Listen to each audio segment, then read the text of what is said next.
मनोविकार, व्यसनमुक्ती, लैंगिक समस्या यावर तज्ज्ञ डॉक्टरांकडून खात्रीशीर उपचार. Mind care hospital for mental and sexual health. Ratnagiri, Chiplun, Khed, Lanja, Rajapur आणि नवी मुंबई इथे सेवा उपलब्ध. संपर्क 830 878 4422. आज का जो बेसिकली ये जो टॉपिक है, हम लोग पुरुषों का जो मानसिक स्वास्थ्य है उसके बारे में जो बात कर रहे हैं.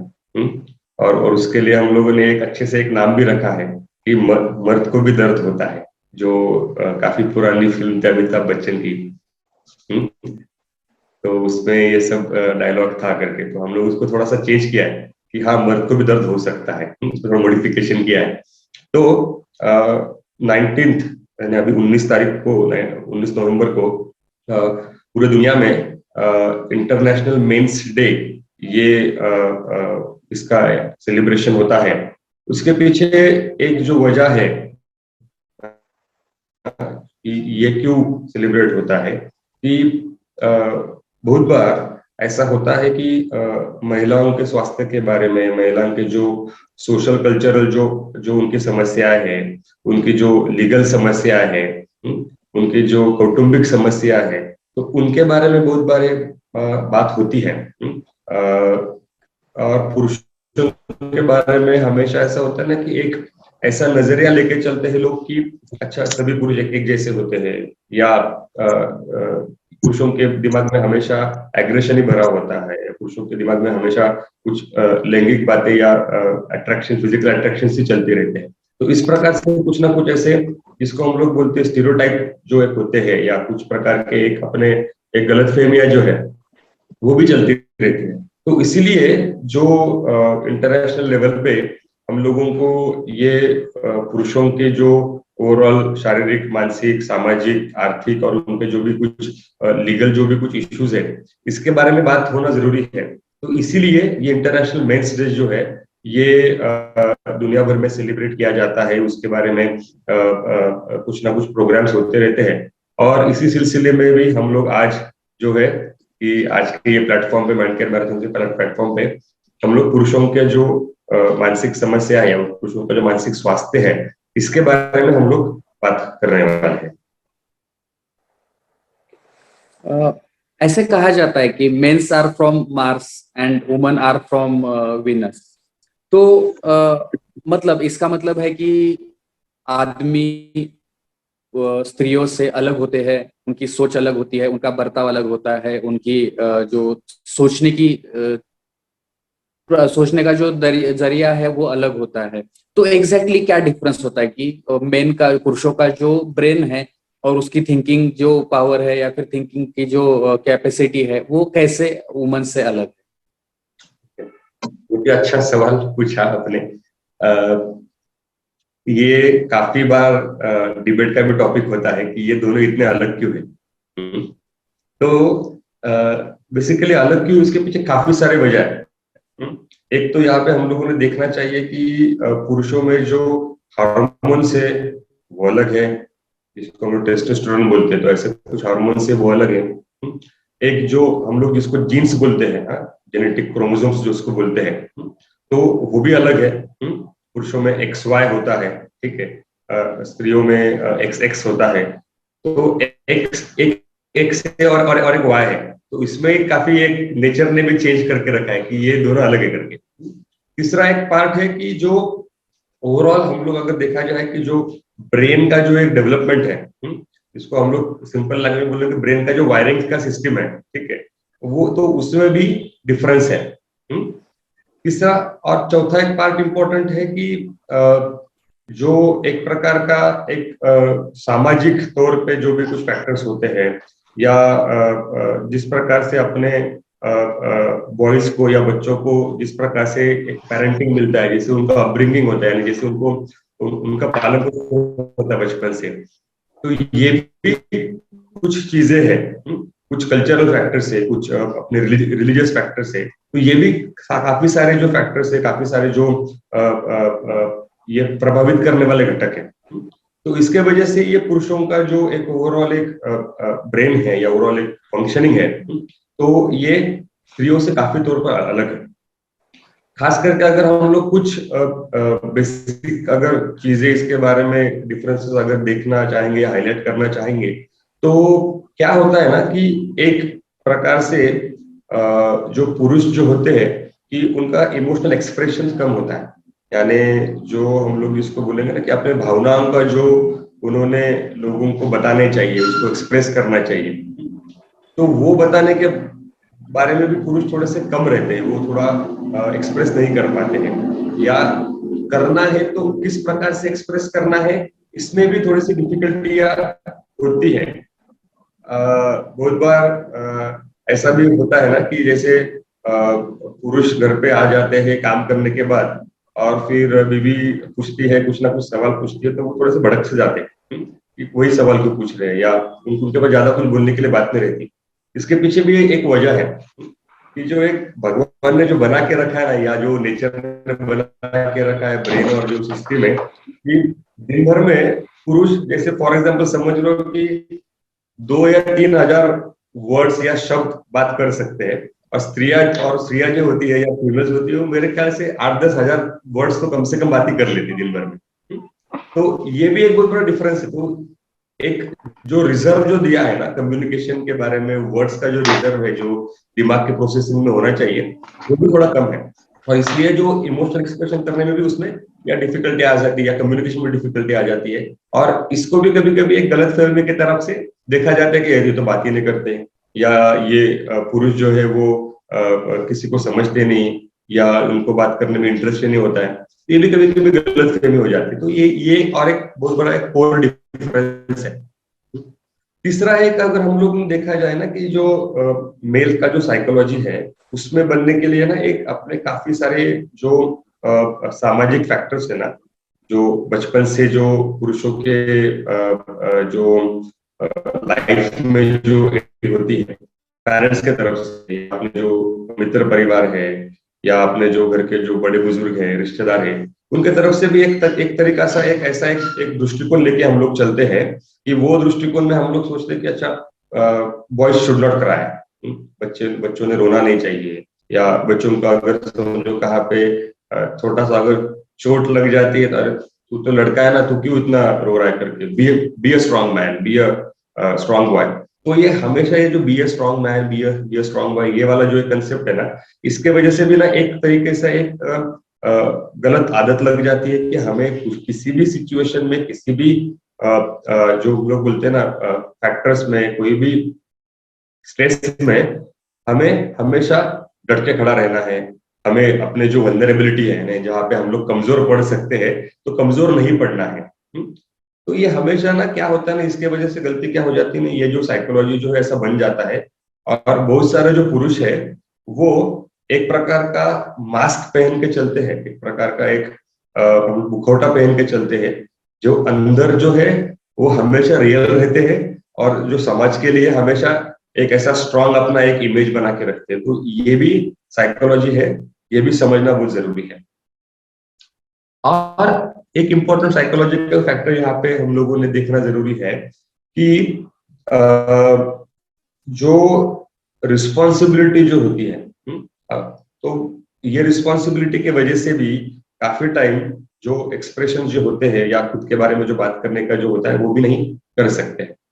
तो ये कुछ बेसिक हम लोग बोल सकते हैं ना कि कुछ डिफरेंसेस है जो मेल या फीमेल के साइकोलॉजी में, ब्रेन में हो सकते हैं। बहुत बार ऐसा भी होता है ना कि जो फिजिकल फैक्टर्स के अलावा कभी कभी एक जो बोलते हैं ना कि एरिया ऑफ इंटरेस्ट रहते हैं, कि स्त्रियों में शायद से एरिया ऑफ इंटरेस्ट कुछ अलग हो सकते हैं, पुरुषों में अलग हो जाए। फॉर एग्जाम्पल पॉलिटिक्स है, स्पोर्ट्स है, या कोई भी प्रकार का, जैसे शायद से आर्ट्स में थोड़े से पुरुष कम होते हैं, ठीक है, हाँ, कुछ कुछ बहुत अच्छे से कर पाते हैं, लेकिन ओवरऑल अगर यहाँ पे हम लोग जो भी बात करने वाले, ये ओवरऑल करने वाले, एक्सेप्शंस के बारे में हम लोग बात नहीं करने वाले। तो ऐसे कुछ एरिया में शायद से उनको इंटरेस्ट ज्यादा होते हैं। तो ये बाय नेचर है, ये ना ब्रेन के जो लोब्स है, या ब्रेन में जो कुछ सेंटर्स बने हैं ना, उसमें ही ये डिफरेंसेस आते रहते हैं। Atul, unmute unmute. मुझे लगता है कि टेस्टोस्टेरोन का भी बहुत बड़ा रोल है। उसकी वजह से जो एग्रेशन आता है वो बातों में भी बहुत बार दिखाई देता है, या फिर उनके बिहेवियर या बर्ताव में भी दिखाई देता है। तो इसकी वजह से ये जो सब चेंजेस है या फिर ये जो है उसकी वजह से क्या मेंस में कोई मेंटल हेल्थ डिसऑर्डर्स है या फिर मेंटल डिसऑर्डर्स है जो उनमें मतलब अलग से दिखाई देते हैं या फिर उनमें कॉमनली दिखाई देते हैं? ओके, तो क्या है ना कि मेंटल हेल्थ के जो इश्यूज है, इसको हम लोग सोचेंगे, इसको अगर हम लोग को डिवाइड करना है तो पहले तो हम लोग को ना पहले थोड़ा स्ट्रेस डिस्ट्रेस के बारे में बात करना पड़ेगा। डिसऑर्डर्स तो है, बीमारियां तो है, अगर ये स्ट्रेस डिस्ट्रेस को अगर हम लोग अच्छे से मैनेज कर पाएंगे तो शायद से डिसऑर्डर नहीं होंगे। तो डिसऑर्डर के बारे में बात करने से पहले मैं थोड़ा स्ट्रेस डिस्ट्रेस के बारे में बात करना चाहता हूँ, एक समस्याओं के बारे में बात करना चाहता हूँ रादर देन बीमारी के बारे में। तो समस्याएं कॉमनली पैदा होने के लिए जैसे हम लोग बात कर रहे थे ना कि ये बहुत बार ना कभी कभी ये ओवरऑल जो डेवलपमेंट जो बचपन से जो हो रहा है, स्कूल गोइंग एज में जो हो रहा है, फिर अडल्टहुड में जो हो रहा है, इसमें ना एक और एक कंसेप्ट जो है ना कि हम लोग ना मस्कुलिनिटी जिसको बोलते हैं, यानी मर्दानगी जिसको बोलते हैं, तो मर्दानगी के काफी सारे कुछ ना कुछ हम लोगों ने ऐसे कुछ नोशंस बना के रखे हैं।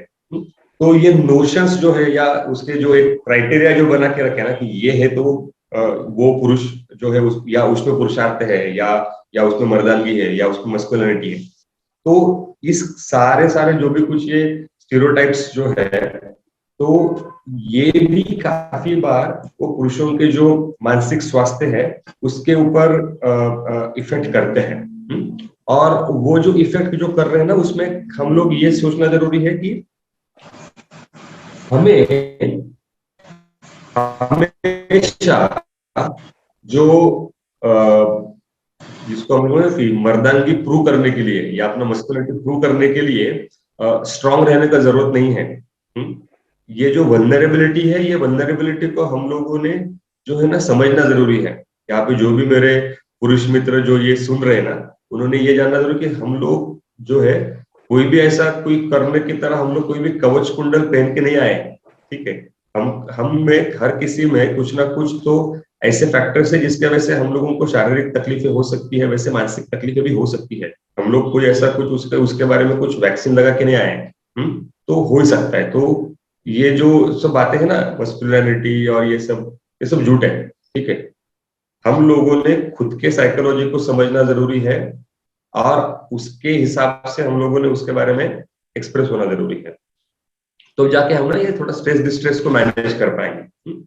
बीमारी के बारे में अगर जानना है तो यहाँ पे ये एक और इम्पोर्टेंट है कि सबसे कॉमन जो है ना जो पुरुषों में दिखाई जाता है, जो जैसे मैं बता रहा था कि अपने को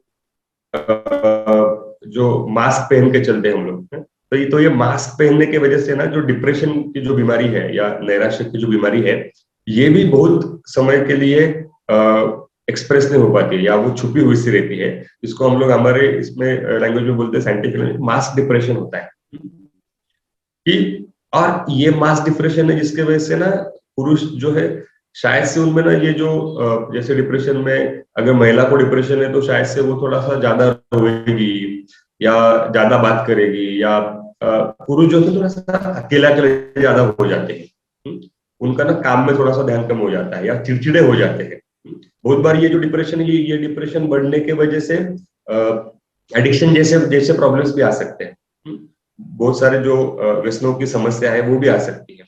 इसके अलावा और जो हम लोग डिसऑर्डर के में थोड़ा सा शॉर्ट में बताना चाहता हूँ क्योंकि बहुत सारा टॉपिक कवर करना है हम लोगों को। तो इसके अलावा ना बहुत बार जो है ना कि नींद की समस्या जो है ना वो भी पुरुषों में कॉमनली होती है, और ये नींद की समस्या जो है या जो स्ट्रेस की समस्या जो है, इसको बराबर से डील न करने की वजह से शारीरिक जो तकलीफें हैं, हार्ट की बीमारी है या डायबिटीज जैसी बीमारी है, स्ट्रोक जिसको हम लोग जैसे बोलते हैं पैरालिसिस वाला जैसे स्ट्रोक है, तो ये भी जो तकलीफें हैं, ये तकलीफें या एसिडिटी वाले तकलीफें हैं, ये तकलीफें पुरुषों में थोड़ी ज्यादा दिखाई देती है या उसके कॉम्प्लिकेशन जो पुरुषों में ज्यादा दिखाई देते हैं।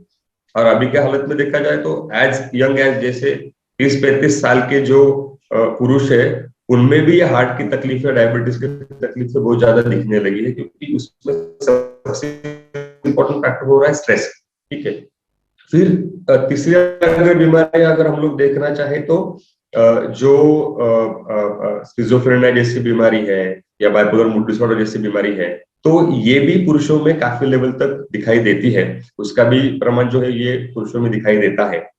स्ट्रेस टेंशन की वजह से ना, जो जिसको हम लोग बोलते हैं पैनिक अटैक, पैनिक अटैक यानी यानी ज्यादा घबराहट के जो दौरे पड़ते हैं स्ट्रेस टेंशन की वजह से, जो बहुत सारे पेशेंट्स में जैसे हार्ट अटैक के जैसे महसूस होते हैं, लेकिन वो हार्ट अटैक नहीं, वो एक मानसिक तौर पे जब टेंशन बढ़ता है, तनाव बढ़ता है, तो उसके वजह से ये स्ट्रेस जो है ये बढ़ता रहता है, और उसके वजह से पैनिक की जैसी बीमारी होती है, जिसमें हार्ट बीट ज्यादा बढ़ना, या जैसे हम लोग इसको बोलेंगे कि पेशेंट में घबराहट की महसूस होना, या पेशेंट में जैसे बहुत बार ऐसा होता है कि सांस लेने में तकलीफ होती है, सीने की धड़कन तेज होती है, या परफॉर्मेंस नहीं कर पाते हैं।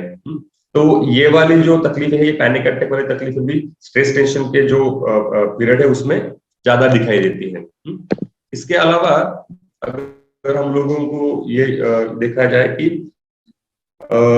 डिप्रेशन अगर अनट्रीटेड है, तो सुसाइड या आत्महत्या जिसको बोलते हैं, खुदकुशी जिसको बोलते हैं, तो ये सुसाइड या आत्महत्या की जो तकलीफें है, ये भी देखा जाए तो जो कंप्लीटेड सुसाइड जिसको बोलते हैं, यानी जो लोग एक्चुअली में सुसाइड का अटेम्प्ट करने के बाद जिनकी डेथ हो जाती है, ऐसे केसेस जो है लगभग स्त्रियों के कंपैरिजन में 3 गुना पुरुषों में ज्यादा होती है।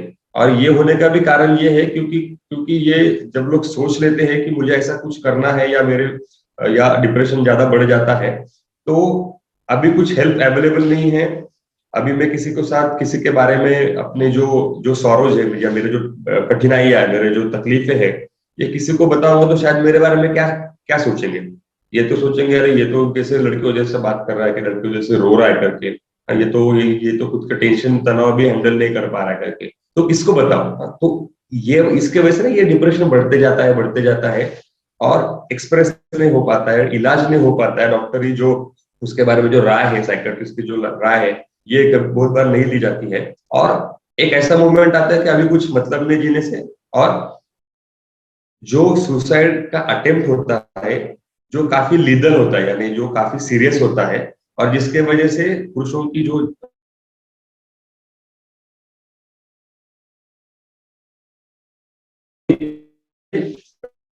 पुरुषों में ज्यादा होती है। तो ये बहुत इंपॉर्टेंट सिग्निफिकेंट चीज है जो यहाँ पे हम लोगों ने समझना जरूरी है, कि अपने मेंटल हेल्थ के बारे में अगर हम लोगों ने अवेयर नहीं रहे, तो हम लोग अवेयर रहे तो हम लोग ये सब जो घटना है इसको हम लोग प्रिवेंट कर सकते हैं।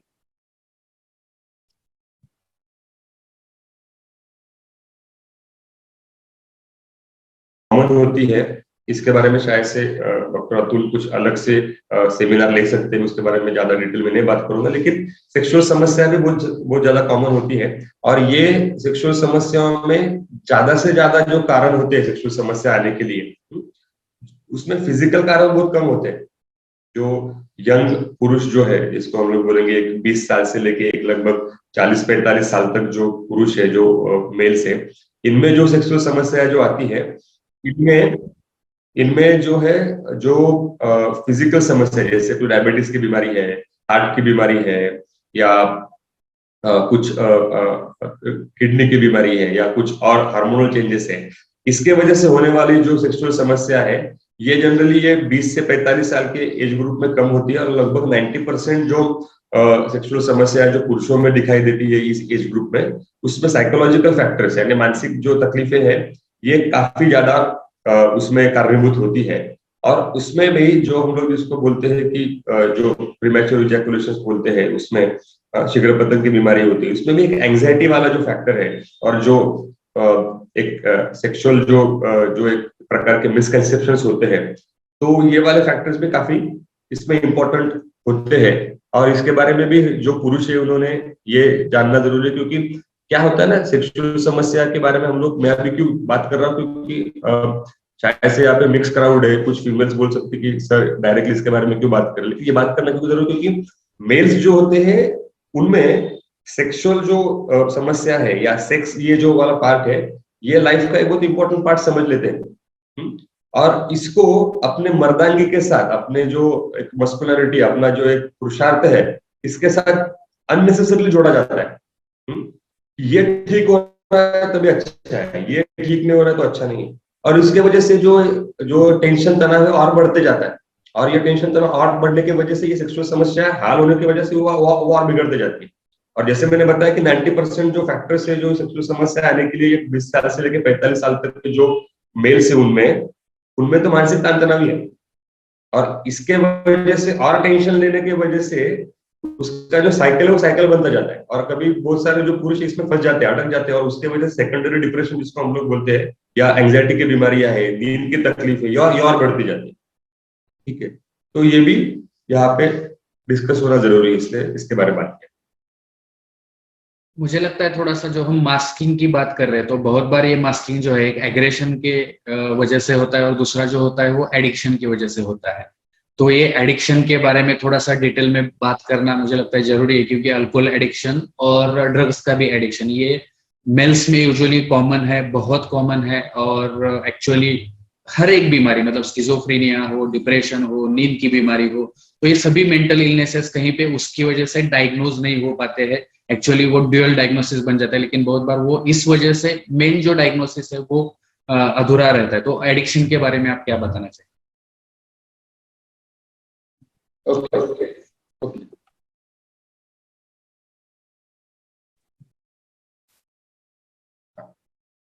ये भी एक बहुत इंपॉर्टेंट सवाल आपने पूछा डॉक्टर अतुल। एडिक्शन एक ऐसी समस्या है जिसको मैं मानसिक बीमारी के साथ साथ एक सामाजिक समस्या भी बोलना चाहूंगा। मानसिक बीमारी तो है ही, लेकिन एडिक्शन की वजह से सामाजिक चेंजेस जो इतने हो रहे हैं, आर्थिक चेंजेस जो इतने हो रहे हैं, तो इसलिए इसके बारे में बात करना बहुत इंपॉर्टेंट हो रहा है आज के ये मंच के ऊपर। तो स्टैटिस्टिक्स जो बोलता है, या जो ऑल ओवर वर्ल्ड जो भी कुछ रिसर्च अभी तक हुए हैं, तो ये रिसर्च भी यही बताते हैं कि पुरुषों में, मेल्स में एडिक्शन की समस्या जो है वो बहुत ही कॉमन है। और कंपैरिजन अगर देखा जाए तो लगभग ऐसा सोचा जाए कि 3 गुना 4 गुना ज्यादा है स्त्रियों से। और इसके पीछे भी जो मेल का जो साइकोलॉजी है, या अगर हम समझेंगे तो ये एडिक्शन भी क्यों लग रहा है, और ये एडिक्शन से बाहर कैसे निकलना है, ये भी हम लोग समझ सकते हैं। तो कोई भी एडिक्शन हो, या शराब का एडिक्शन हो, जिसको अभी तक बहुत सारे लोग सोशल एक्सेप्टेंस करके मानते हैं, जैसे तंबाकू है, गुटखा है, ठीक है, स्मोकिंग है, ठीक है, या कोई हार्ड ड्रग्स है जैसे गांजा या चरस अफीम का नशा है, या आजकल जो यंग लड़के जो मेथ एमडी है या कोकेन जैसे कुछ पार्टी ड्रग्स है। तो ये जो भी कुछ नशा है, तो ये नशा पुरुषों में ज्यादा पाया जाता है। और ये जो मास्किंग के बारे में जो हम लोग बात कर रहे थे ना, ये इसका एक हम लोग बोलेंगे एक एक्सटेंशन है।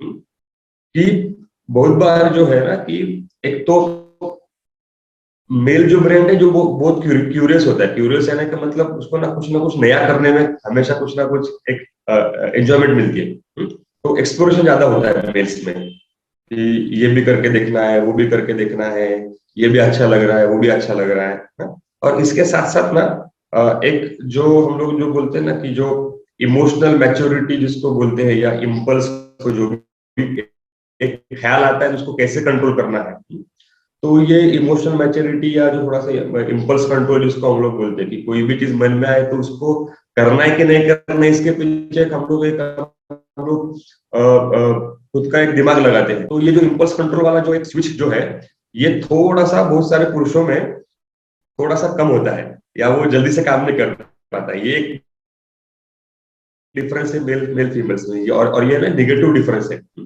बहुत सारे जो फीमेल्स है उनमें इम्पल्स कंट्रोल की इतनी तकलीफें नहीं होती। वो जिसको हम लोग बोलते हैं कि हर बाजू से वो समस्या का वो कुछ ना कुछ शायद से सोच लेती है और फिर डिसीजन लेती है। तो ये थोड़ा सा पुरुषों में प्रॉब्लम होता है, और ये एक फैक्टर है जिसके वजह से एडिक्शन जो है वो बढ़ने के लिए चांसेस बढ़ जाते हैं। तो इम्पल्स कंट्रोल है, क्यूरियोसिटी है कोई भी चीज करने के बारे में, तीसरा जो हम लोग बताया कि इमोशनल एक्सप्रेशन नहीं कर पाते। तो इमोशंस नहीं बात कर पा रहे, अपने जो समस्या है, दुख है, अपने जो दर्द है, अपने जो भी कुछ लाइफ में कुछ प्रॉब्लम चल रहे हैं, वो अगर एक्सप्रेस कर पा रहे तो दिमाग में टेंशन बढ़ता जाएगा, दिमाग में टेंशन बढ़ता जाएगा, तो वो कभी ना कभी तो आउटबर्स्ट होगा। तो वो आउटबर्स्ट जो है वो कभी कभी एंगर से निकलता है, या बहुत सारे लोग अल्कोहल या कोई भी नशे की जो पदार्थ है उसका सहारा ले लेते हैं। और एक बार ब्रेन में वो कोई भी नशे की तकलीफ, नशे की जो पदार्थ है वो एक बार पहुंच जाते हैं, तो दिमाग तो है जिसको कुछ ना कुछ नया चाहिए रहता है, तो उसका जो एक डोपामिन सिस्टम है जो एक्टिवेट हो जाता है, और वो एक्टिवेट होने के बाद वो हमेशा कुछ ना कुछ नया नया मांगता रहता है, या वही जो चीज है वो बार बार मांगता रहता है। फिर एक पेग से नहीं अच्छा हुआ तो दूसरा पेग भरो, दूसरा पेग भरो तो तीसरा पेग भरो। इस प्रकार से वो फिर से एक साइकिल जो है बनते जाता है। छोड़ दे तो छोड़ने के बाद फिर से तकलीफें होती है, जिसको हम विड्रॉल बोलते हैं, फिर से पीना पड़ता है। तो ऐसा एक साइकिल बनता जाता है। चौथा इंपॉर्टेंट पार्ट है जो एडिक्शन जो पुरुषों में कॉमन होता है, जो कारणीभूत होता है, जो पुरुष जो है, बहुत सारे पुरुष जो है ना वो जिसको हम लोग बोलते हैं ना कि पीयर प्रेशर संभालना, यानी किसी ने अगर कुछ जबरदस्ती कर दिया, किसी ने अगर कुछ बोल दिया कि ये करो, हाँ, तो ना positive peer pressure, negative pressure कोई भी है, तो उसको ना हैंडल नहीं कर पाते, उसको ना किसी को ना नहीं बोल पाते जल्दी से। अरे यार दोस्त बुरा मान जाएगा, अरे यार वो क्या मेरे बारे में सोचेगा, ठीक है। या बहुत बार ऐसा होता है कि तू भी करके देख, अच्छा होता है, ठीक है। या फिर तुझे अगर ग्रुप का पार्ट बनना है तो फिर तुझे ये करना ही पड़ेगा, तो ही तो ग्रुप का पार्ट है। तो ऐसा कुछ जो पीयर प्रेशर जिसको बोलते हैं, तो ये पीयर प्रेशर के वजह से भी जो है वो पुरुष जो है वो इसमें अटक से जाते हैं, ये एडिक्शन के पार्ट। पांचवा इंपॉर्टेंट पार्ट है एडिक्शन के बारे में, जो पुरुष जो है वो ज्यादा वल्नरेबल होते हैं, या वो उसमें ज्यादा फंस जाते हैं, कि वो है कि उसमें जैसे हम लोग मतलब पीयर प्रेशर, उसका जो जिसको हम बोलते हैं कोपिंग मैकेनिज्म, यानी कोई भी तान तनाव है, कोई भी जो स्ट्रेस है, तो तान तनाव स्ट्रेस को हैंडल करने का एक जो कैपेसिटी जो है, या उसके एक तरीके जो है, वो बहुत बार पुरुषों में फॉल्टी होते हैं, या वो ठीक तरीका से करने का जो है वो सिस्टम ही पता नहीं होता है। एक ही सिस्टम पता रहता है कि मुझे स्ट्रांग रहना है, एक ही सिस्टम पता रहता है कि मुझे या कोई भी समस्या को सॉल्व करना है तो शायद से उसको एग्रेसिवली डील करना है, ठीक है। तो इसके वजह से मैंने बस एग्जांपल बताया, बाकी बहुत सारे जो है फॉल्टी, या जिसको हम लोग मालाडॉप्टिव कोपिंग मैकेनिज्म बोलते हैं, तो वो होते हैं। और ये भी एडिक्शन जो है वो बढ़ने के लिए इंपॉर्टेंट फैक्टर्स होते हैं पुरुषों में। तो इसलिए जो जो भी मेरे यहाँ पे जो पुरुष मित्र शामिल है, उन्होंने ये सब फैक्टर्स को जानना जरूरी है, और ये समझना जरूरी है कि ये एडिक्शन के जो कंटिन्यूएशन के फैक्टर्स है, या एडिक्शन जो बढ़ रहा है अपना, या मुझे शुरू ही नहीं करना है, तो इसके बारे में भी ध्यान देना जरूरी है। और मुझे लगता है कि रिलेशनशिप में भी बहुत सारे पुरुषों को इश्यू आते हैं, या फिर रिलेशंस में भी एक मतलब जो ब्रेड विनर भी बनना चाहिए, घर की तरफ भी ध्यान देना चाहिए, एज अ हस्बैंड का रोल करना होता है, एज अ फादर का रोल करना होता है, तो इन सब चीजों में कहीं पे तो अटक जाते हैं, और ये सब करते करते रिलेशनशिप को निभाना उनके लिए थोड़ा सा मुश्किल हो जाता है। तो मेंस के रिलेशनशिप के बारे में आप क्या बताना चाहेंगे, और उनको अच्छा बनाने के लिए आप उनको क्या टिप्स देंगे, उन्होंने क्या ध्यान देना चाहिए? Okay, okay, okay. रिलेशनशिप ये अगेन एक इमोशंस का और अपने बिहेवियर का एक एक्सटेंशन होता है। और हम लोग जो ह्यूमंस जो बने हैं, हम लोग बोलते हैं कि हम लोग सोशल एनिमल है। तो ये एक हर किसी का, पुरुष है या स्त्री है, हर किसी का एक इनेट नीड है, हर किसी का एक अंदरूनी एक जो है वो एक जरूरत है कि हम लोग रिलेशनशिप बनाए। तो ये रिलेशनशिप जो है, ये रिलेशनशिप जो मित्रों के साथ भी हो सकती है, ये रिलेशनशिप अपने जो फैमिली मेंबर से उनके उनके साथ भी हो सकती है। ये रिलेशनशिप जो अपने लोग जिसको बोलते हैं कि जो लव अफेयर वाली जो, या लव अफेक्शन वाली जो ये है रिलेशनशिप है, इसके इसके इसके बारे में भी हो सकती है।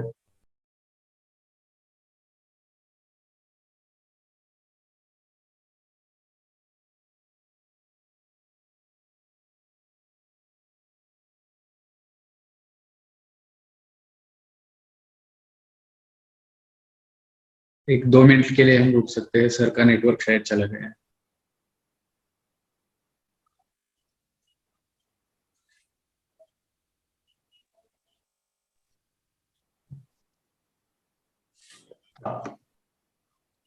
सॉरी। तो ये जो रिलेशनशिप है जो हर हर तरीके से हो सकती है, तो जैसे मैंने, तो ये लव अफेक्शन वाला रिलेशनशिप वो एक वन ऑफ द पार्ट है। तो सभी के बारे में अगर जनरलाइज बात करने के बारे में सोचते हैं तो ये ना यहाँ पे लव अफेक्शन वाला जो हम लोग ज्यादा करके जिसके बारे में सोचते हैं कि मेल फीमेल रिलेशनशिप कैसा होना चाहिए, हस्बैंड वाइफ रिलेशनशिप कैसे होना चाहिए, तो इसमें भी काफी सारे फैक्टर्स है जो पुरुषों के साइकोलॉजी के हिसाब से जो है वो उसका एक इम्पैक्ट पड़ता है, या जो रिलेशनशिप अच्छा करने के लिए या रिलेशनशिप जो है थोड़ा सा कभी कभी बिगाड़ने के लिए भी कभी कभी क्या बोलते हैं कारण बन सकते हैं। तो एक तो है इम्पोर्टेंट कि जो कम्युनिकेशन का वाला जो पार्ट में शुरुआत के पार्ट में डिस्कस कर रहा था, ये कम्युनिकेशन में बहुत बार जो है पुरुष जो है ना अपने हम लोग मेल्स थोड़े से कम पड़ जाते हैं। तो ये एक फैक्टर है जहाँ पे हम लोगों ने मेहनत लेनी चाहिए कि पुरुष जो होते हैं हमेशा कोई भी रिलेशनशिप में जो समस्या जो आती है उसमें हमेशा कुछ ना कुछ सॉल्यूशन निकालने की कोशिश करते हैं। हालांकि सामने वाले जो अगर फॉर एग्जांपल अगर हम लोग लव अफेक्शन वाले रिलेशनशिप के बारे में अगर बात करेंगे तो वाइफ है या जो गर्लफ्रेंड है, ठीक है, तो वो हमेशा आपसे सॉल्यूशन नहीं मांग रही है, वो कभी कभी बस कान मांग रही है, लिसनिंग मोड उसको चाहिए कि बस मेरी बातें जो है मेरे जो समस्या है वो सुनो। लेकिन पुरुषों के पास एक तो जो वैसे मना है कि थोड़ा सा जो है पेशेंस कम होता है और वर्ड्स भी कम होते हैं, तो इसलिए सुन लिया और तुरंत उसके बारे में कुछ ना कुछ सॉल्यूशन दे दिया। तो सॉल्यूशन तो कभी बहुत सारे बार ऐसा होता है ना कि वो जो अपनी जो महिलाएं है वो खुद भी निकाल लेती है अपना, लेकिन उनको जो उनके जो एक्सप्रेशन है उनके उनको सुनने वाला कोई तो चाहिए रहता है। तो कभी कभी ये वाला अगर फैक्टर अगर हम लोग इम्प्लीमेंट करेंगे खुद में तो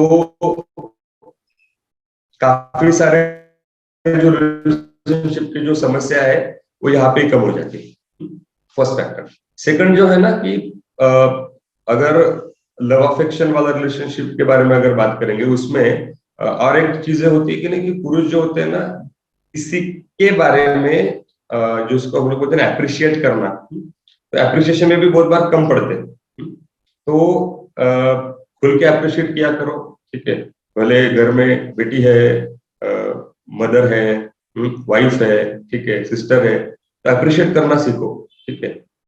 अप्रिशिएट करने से दो अच्छे से जो सेंटेंस या वर्ड्स यूज करने से उनको बहुत अच्छा लगने वाला है, उनका अपने तरफ जो देखने वाला एक नजरिया है या जो एक बॉन्डिंग है वो और जो है वो बढ़ने वाला है। तो ये इम्पोर्टेंट है।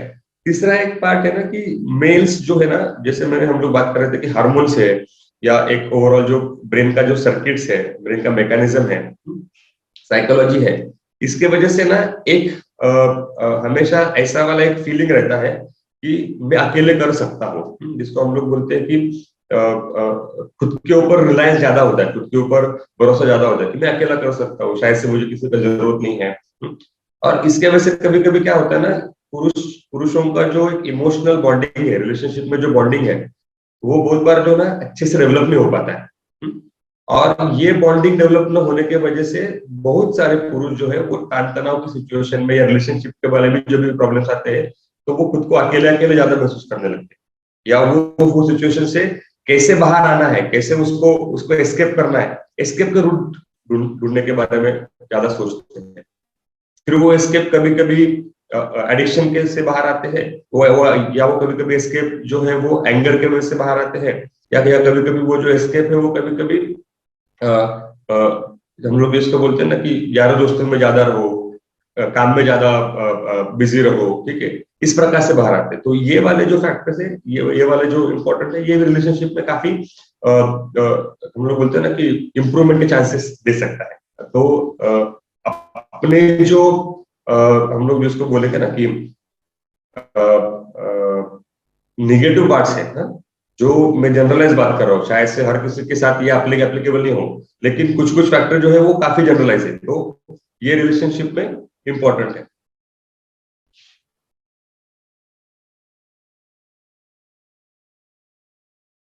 Unmute unmute. अगर हम ट्रीटमेंट की बात करें तो पुरुषों में जो ट्रीटमेंट किया जाता है वो किस तरह से अलग होता है, या फिर क्या अलग ट्रीटमेंट पुरुषों में दिए जाने चाहिए? Okay okay.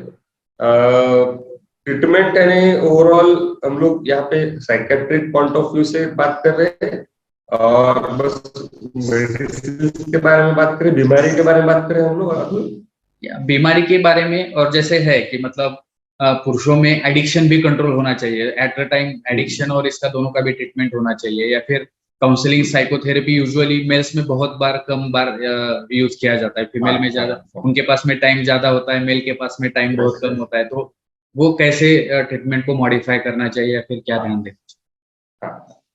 तो ट्रीटमेंट के बारे में बात करने के लिए पहले तो सभी पुरुषों ने एक्नॉलेज करना जरूरी है, समझना जरूरी है कि अगर कुछ मानसिक तकलीफें अगर हो रही है, या एडिक्शन की समस्या बढ़ रही है, मेरे रिलेशनशिप में मुझे प्रॉब्लम्स आ रहे हैं, मुझे मेरे काम में कुछ अचीवमेंट्स जो मुझे जिस प्रकार से होने चाहिए, या मेरे जो भी कुछ वहां पे परफॉर्मेंस होना चाहिए, वो अगर ठीक से नहीं चल रहा है, या जो भी कुछ तान तनाव या स्ट्रेस टेंशन वाली जो भी कुछ लाइफ में सिचुएशन आ रही है, फेल्यूर हो या फाइनेंशियल स्ट्रेस हो, ठीक है, बिजनेस के लॉसेस हो, तो ये जो भी कुछ स्ट्रेस तान तनाव वाली जो सिचुएशन है, ये सभी सिचुएशन जो है वो अपने फिजिकल हेल्थ के साथ साथ अपने मेंटल हेल्थ को अफेक्ट कर सकती है।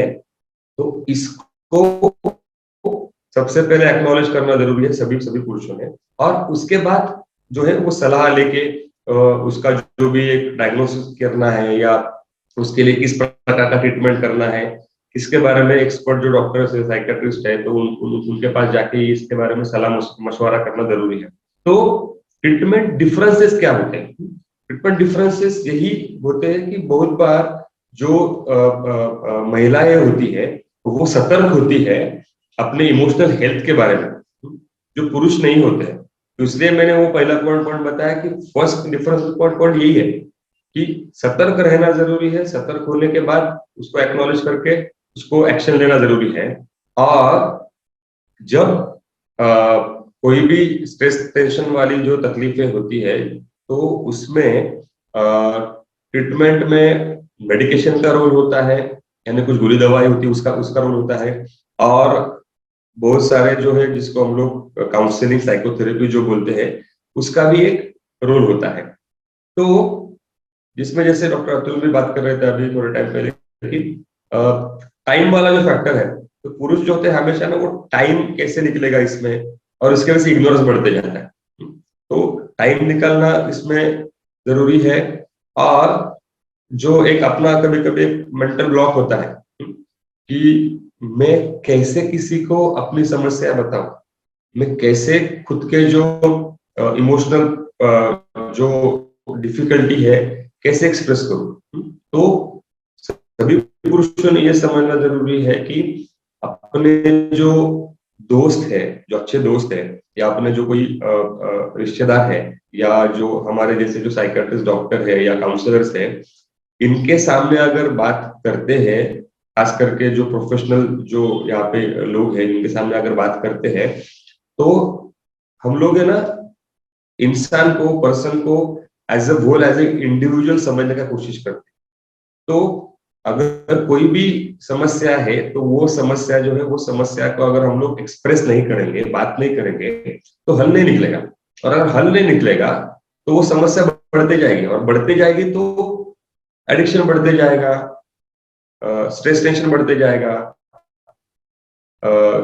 उसके वजह से जो फाइनेंशियल लॉसेस बढ़ते जाएंगे, काम में जो मिस्टेक्स है वो बढ़ते जाएंगे, रिलेशनशिप में प्रॉब्लम्स आते जाएंगे।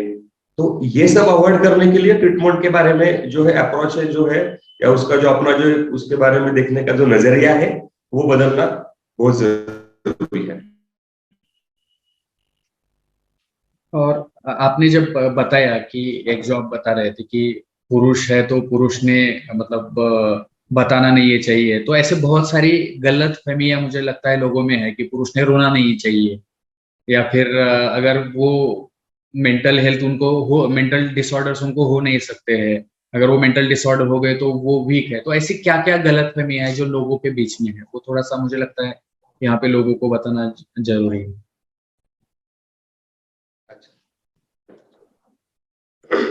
गलतफहमियां जो है ना पुरुषों के इसमें, तो एक तो यह है ना कि हमेशा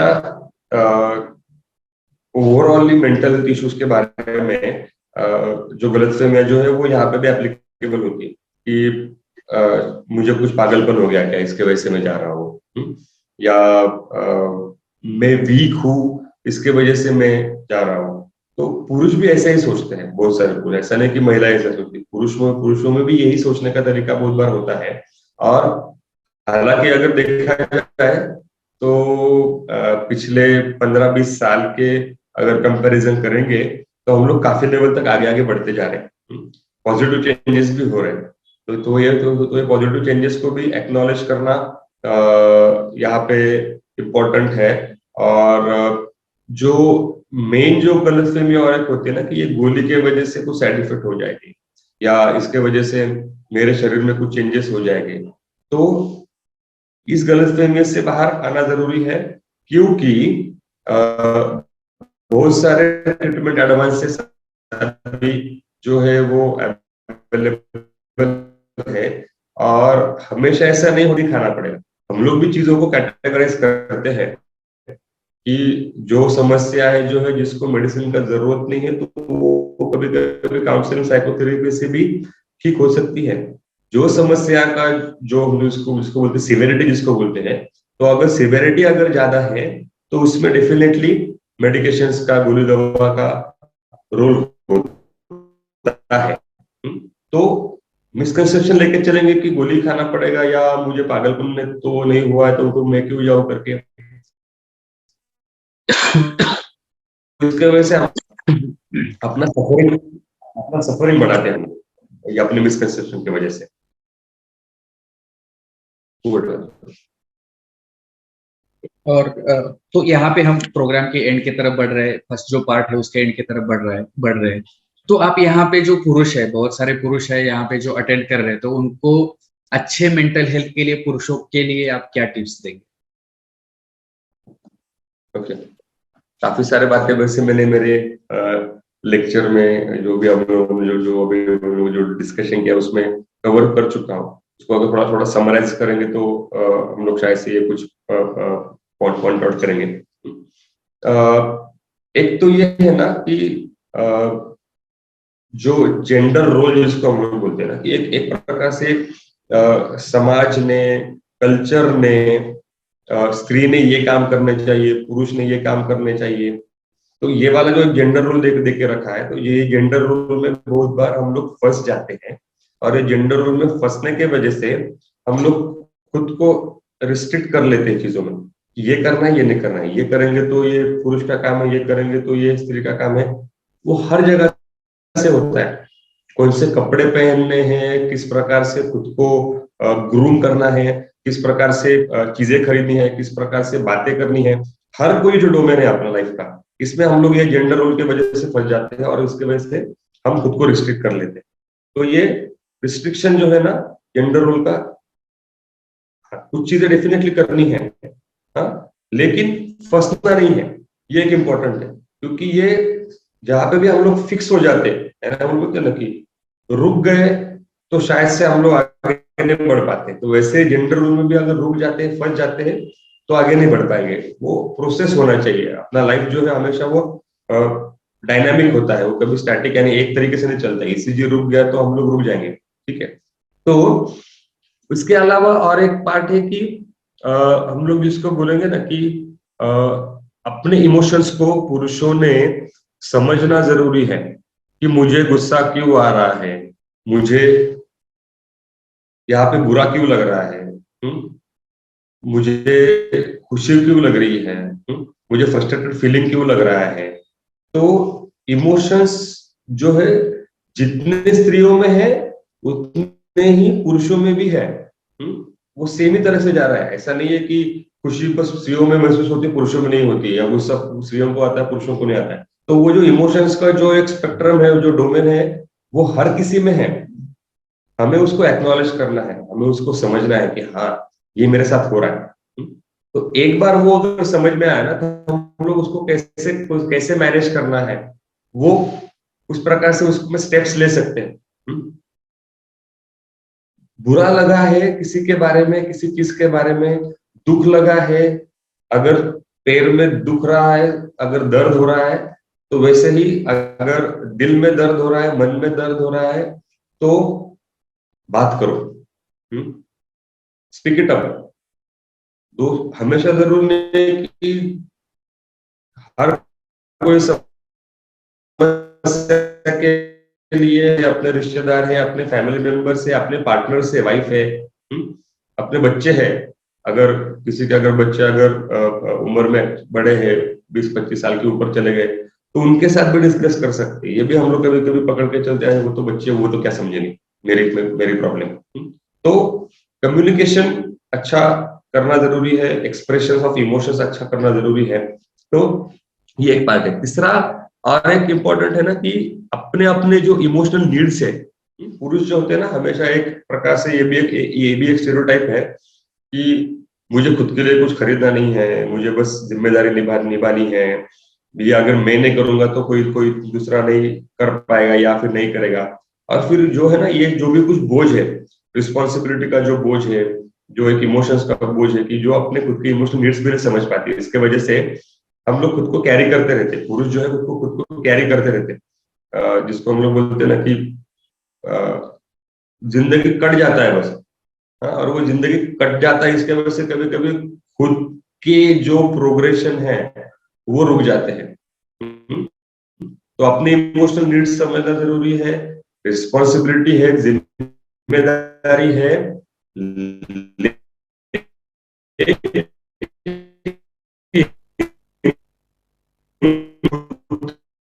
को भी वैल्यू, अपना सेल्फ वर्थ जो है उसको हम ही बढ़ा सकते हैं। और टाइम मैनेजमेंट, इसको हम लोग बोलेंगे कि टाइम अपने को, अगर कुछ नहीं करूंगा तो शायद से दुनिया नहीं करने वाली। मुझे हेल्थी रहना है तो शायद मुझे एक्सरसाइज करना पड़े, मुझे कुछ जो जैसे हम लोग बोल रहे हैं एडिक्शन के बारे में, एडिक्शन मुझे छोड़ना पड़े, या मुझे कट डाउन करना जरूरी है। तो अपना केयर अपने को करना है, ये बहुत बार पुरुष जो है वो समझ नहीं पाते हैं। और जो शारीरिक मानसिक बीमारियां हैं वो बहुत बार ज्यादा बढ़ जाती है, सीवियरिटी बढ़ जाता है, तब जाके उसके बारे में ट्रीटमेंट जो है वो लिया जाता है। और इम्पोर्टेंट है, पुरुषों ने यहाँ पे एक और समझना जरूरी है कि जो अपने जो बच्चे हैं, या जो फैमिली की रिस्पॉन्सिबिलिटी है, तो कभी कभी ऐसा होता है ना कि हम लोग जो है ना कि अपने काम धंधे में, अपने कारोबार में बहुत बिजी होते हैं, उसमें काफी अच्छा सक्सेस भी कर लेते हैं, लेकिन इसमें कभी कभी इग्नोरेंस हो जाता है। तो ये वाला जो बैलेंस है वर्क और लाइफ का, तो वर्क लाइफ का जो बैलेंस है, ये अगर हम लोग अच्छे से कर पाते हैं, तो अपना जो फैमिली का एनवायरनमेंट है, अपने जो बच्चों का जो परवरिश है, पेरेंटिंग है, इसमें चेंजेस आ सकते हैं, इसमें पॉजिटिव बदलाव आ सकते हैं। तो हर कोई जो यहाँ पे जो पुरुष है, जो पुरुष जो है यहाँ पे, तो उन्होंने अपने बच्चों के बारे में, अपने आगे के जनरेशन के बारे में एक अच्छा रोल मॉडल अगर हम लोग बनते हैं, क्योंकि जैसा बाप बिहेव करेगा वैसा बेटा बिहेव करेगा, जैसे हम लोग हिंदी में बोलते भी है, बाप से बेटा सवाई। ठीक है, तो अगर हम लोग अच्छे रोल मॉडल बनेंगे तो बच्चे भी उस प्रकार से बनेंगे। और हम लोग जो समाज में जो होने वाले जो काफी सारे जो बदलाव है, रिसेंटली हम लोग कुछ ना कुछ जो घटनाएं अभी देख रहे हैं कि कुछ रेप की घटनाएं होती है, कुछ हत्या की घटनाएं होती है, इसमें हमेशा रोल जो होता है, हमेशा जो गलती होता है, वो स्त्री का नहीं होता है, या वो सिचुएशन का नहीं होता है। हम अगर अच्छे संस्कार अगर हमारे बच्चों को बारे में, हमारे जो बॉयज है खास करके, उनका अगर हम as a parent, as a father करके अगर हम लोग करेंगे, अच्छा एक समाज भी उसमें तैयार कर सकते हैं। तो ये वाला जो रोल है फादर का, तो ये जो पुरुषों ने अगर अच्छे से निभाया तो पेरेंटिंग में भी फायदा हो सकता है और सोशल भी फायदा हो सकता है। Over to you. डेफिनेटली। इसी के साथ में मुझे लगता है कि घर वालों ने भी कुछ चीजें समझना जरूरी है। तो जो उनके पार्टनर है या फिर उनके घर वाले हैं, उन्होंने उनके लिए आप यहाँ पे क्या टिप्स देंगे? क्योंकि यहाँ पे बहुत सारी फीमेल्स है हमारे पास में, और कुछ मतलब जो वर्किंग मेल है या फिर मेन करते पुरुष है, उनके साथ में रहने वाले कोई मतलब पुरुष लोग भी है या फिर घर वाले हैं, तो उनके लिए उनको आप क्या बताना चाहेंगे, उनको आप क्या टिप्स देंगे?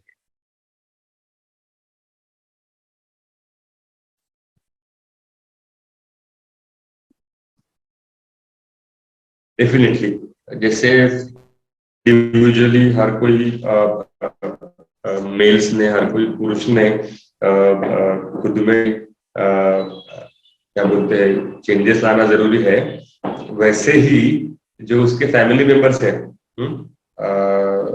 जिसमें बच्चे हो सकते हैं, वाइफ हो सकती है, पेरेंट्स हो सकते हैं, तो ये जो क्लोज फैमिली मेंबर्स है, तो उनका रोल जो है ये पुरुषों के मानसिक स्वास्थ्य के लिए बहुत बड़ा है।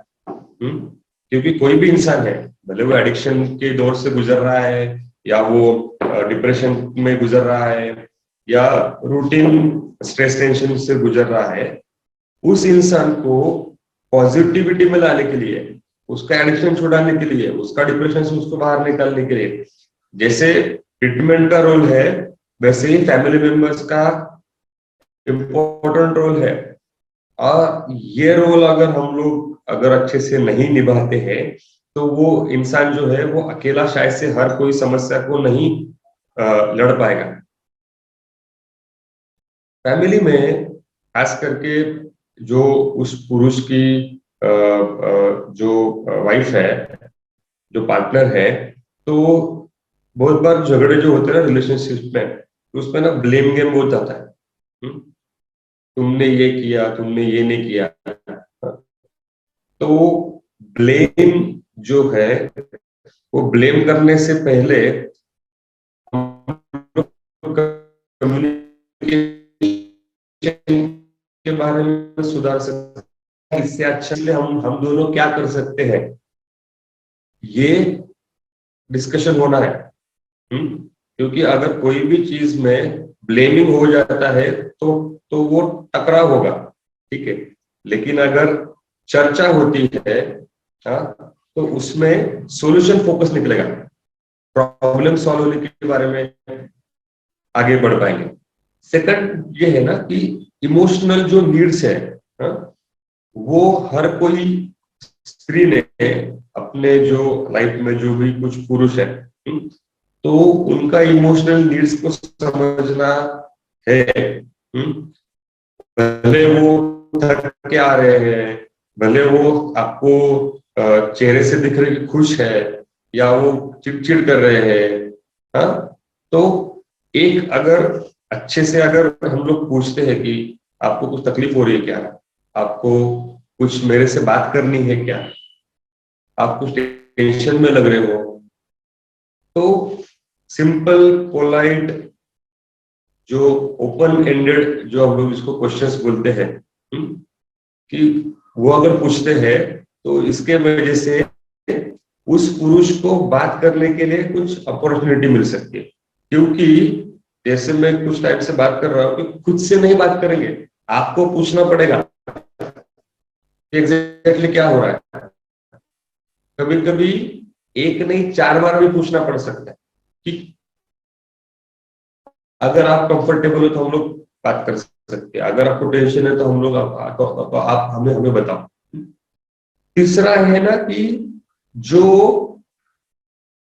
जजमेंटल अप्रोच होता है बहुत बार, कि ये तो खुद को संभाल नहीं पाएंगे, घर संभाल रहे तो खुद को भी तो संभाल ही लेंगे, ये कितने साल में कभी टेंशन नहीं लिया तो अभी क्यों लेंगे करके। तो ये वाला जजमेंटल जो अप्रोच है, तो ये जजमेंटल अप्रोच की वजह से भी इग्नोरेंस होता है। और जो फैमिली में खास करके जो फीमेल्स है, तो वो हमेशा रिलेशनशिप में उस पुरुष के बारे में क्या बोलते हैं ना कि ऐसा समझ के चलती है कि ये दिमाग में कुछ ना कुछ अलग बातें करते चल रहा है, और हमेशा फिक्सेटेड होता है।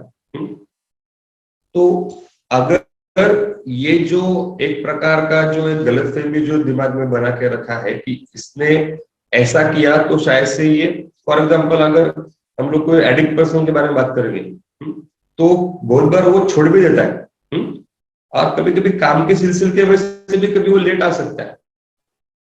लेकिन अगर उसके वाइफ का अगर शक का दरिया अगर वो बंद नहीं हुआ है, तो अगर वो उसके बारे में हमेशा उसको शक के नजर से देख रही, तो लेट क्यों आया, लेट क्यों आया, लेट क्यों आया, पी के आया होगा, पी के आया होगा, तो उसका जो मोटिवेशन है शराब छोड़ने का या कोई भी नशा छोड़ने का, ये इसके वजह से टूट सकता है। ठीक है, तो ये जो ट्रस्ट बिल्डिंग का जो एक प्रोसेस है, वो ट्रस्ट बिल्डिंग का प्रोसेस है, वो भी दोनों तरफ से अच्छे से होना चाहिए, और इसमें भी फैमिली मेंबर्स का बहुत बड़ा योगदान है।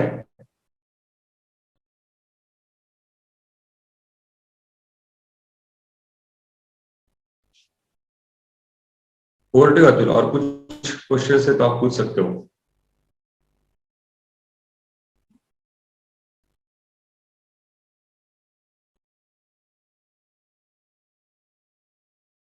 इस राउंड लेंगे। पहला जो हमारा पार्ट है वो खत्म हो चुका है, तो मैं ऑडियंस से रिक्वेस्ट करूंगा कि आपके जो क्वेश्चंस है वो कृपया आप चैट बॉक्स में डाल सकते हैं, या फिर आपको कुछ क्वेश्चन पूछने हैं तो आप हैंड रेज कर सकते हैं। सबसे इंपॉर्टेंट बात मैं दर्शकों से करना चाहूंगा कि आज का जो टॉपिक है सिर्फ और सिर्फ उसी के बारे में क्वेश्चन पूछे, उसी टॉपिक के बारे में रिस्ट्रिक्टेड रहे। अगर आप कुछ मतलब और टॉपिक के बारे में क्वेश्चन पूछते हैं तो हमें टाइम के हिसाब से हम वो रिप्लाई नहीं कर सकते हैं। ऑलरेडी हम बहुत आगे टाइम के आगे चल रहे हैं, अब हमें कुछ क्वेश्चंस भी लेने हैं, तो मेरी रिक्वेस्ट है कि कृपया सिर्फ आज के टॉपिक पे बारे में क्वेश्चन पूछे। और उससे पहले कि हम ऑडियंस राउंड शुरू करें, उससे पहले आज का जो क्विज कंपटीशन है, क्विज है, उसका पहला क्वेश्चन मैं यहाँ पे पूछना चाहूंगा। तो सभी से फिर रिक्वेस्ट है कि दोनों प्रश्नों का उत्तर दे, चैट बॉक्स में ना रिप्लाई करे, 9503421124 ये नंबर पे रिप्लाई करे। और आज का जो क्वेश्चन है, पहला क्वेश्चन है, वो है जो सर ने टिप्स बताई थी, पुरुषों ने अपना मेंटल हेल्थ अच्छा रखने के लिए क्या ख्याल रखना चाहिए, क्या ध्यान देना चाहिए, क्या करना चाहिए, उसके बारे में कोई भी 4 पॉइंट्स आपको बताने। आई होप आपको क्वेश्चन पता चला होगा। फिर एक बार मैं क्वेश्चन पूछता हूँ। जो सर ने 4 टिप्स बताए, कोई भी 4 टिप्स आपको बताने हैं जो सर ने बताया कि मेंटल हेल्थ अच्छा रखने के लिए पुरुष क्या कर सकते हैं। तो इसी के साथ में हम आज का पहला क्वेश्चन ऑडियंस के तरफ चलेंगे। बजरंग जी, आप खुद को अनम्यूट कर सकते हैं और क्वेश्चन पूछ सकते हैं। नमस्कार सर जी, मेरी आवाज आ रही है साफ? Yes yes. सर जी, मुझे ये पूछना है कि जैसे मेमोरी कम होती है तो भी एग्रेशन हो जाता है, तो मेमोरी बूस्टर अगर टॉनिक लेवें या मेमोरिन टेबलेट लेवें तो डिमेंशिया रुक सकता है प्रोग्रेशन उसका?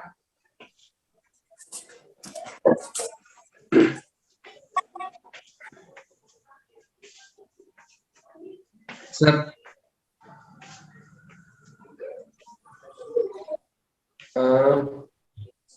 अतुल, थोड़ा आवाज जो है क्लियर नहीं आया इनका, थोड़ा क्वेश्चन आप रिपीट करोगे? एक्चुअली उनका क्वेश्चन अनरिलेटेड है आज के टॉपिक से, फिर भी मैं आपको एक बार बता देता हूँ। ये क्वेश्चन हम लेंगे। मेरी दर्शकों से फिर रिक्वेस्ट है कि कृपया आज के टॉपिक के बारे में, डिमेंशिया के बारे में हमने बात की हुई है, तो वो भी टॉपिक आप देख सकते हैं। लेकिन फिर भी मैं सर के लिए रिप्लाई मतलब क्वेश्चन पूछता हूँ कि डिमेंशिया कम करने के लिए कुछ, या फिर मेमोरी, बहुत बार वर्किंग लोग होते हैं या पुरुषों में मेमोरी कम होती जाती है, तो उसके लिए कुछ टॉनिक है क्या? डिमेंशिया कम करने के लिए कुछ टॉनिक है?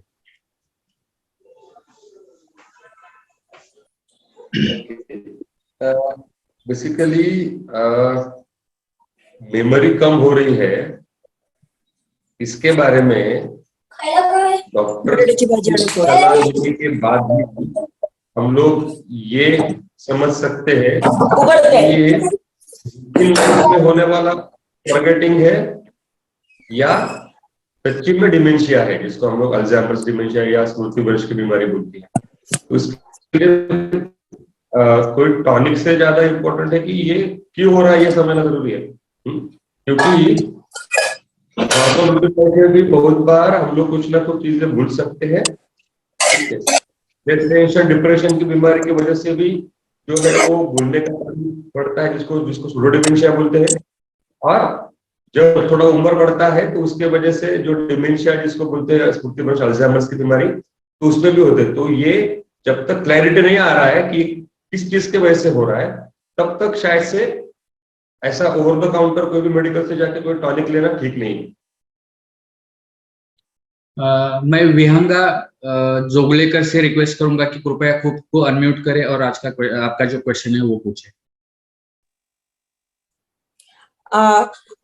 Good evening, sir. I am clinical psychologist Vihanga Jogaikar from Nagpur. मेरा ये सवाल है, is there any difference between the brain structures of men and women?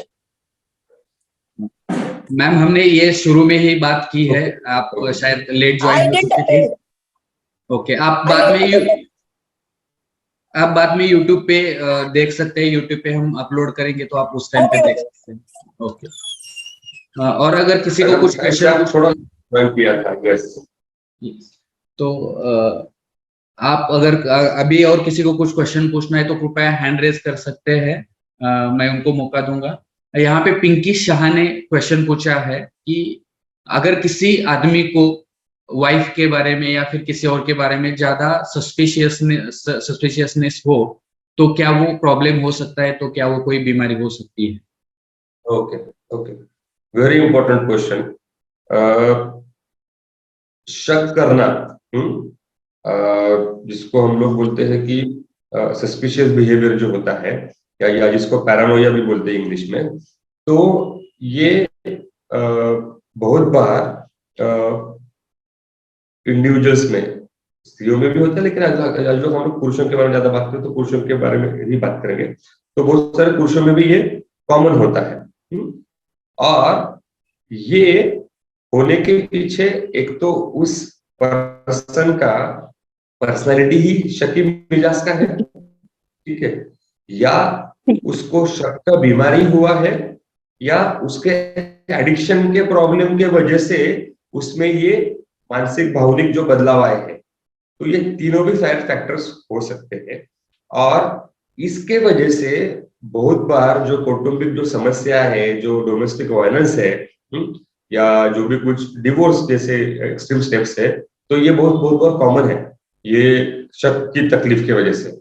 और इसको बिल्कुल नजरअंदाज नहीं करना है, क्योंकि ये शक के वजह से वो पर्सन को भी तकलीफ हो रही है, उसके फैमिली में उसके जो वाइफ है या बाकी जो उसके बच्चे हैं उनको भी तकलीफ हो रही है, और ओवरऑल जो एनवायरनमेंट है फैमिली का वो काफी जो हम लोग बोलते हैं ना कि वो डिस्टर्बिंग लेवल पे जाने वाला।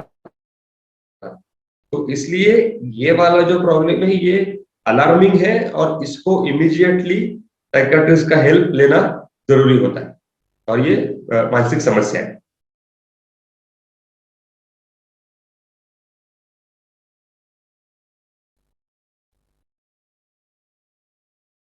Any more question?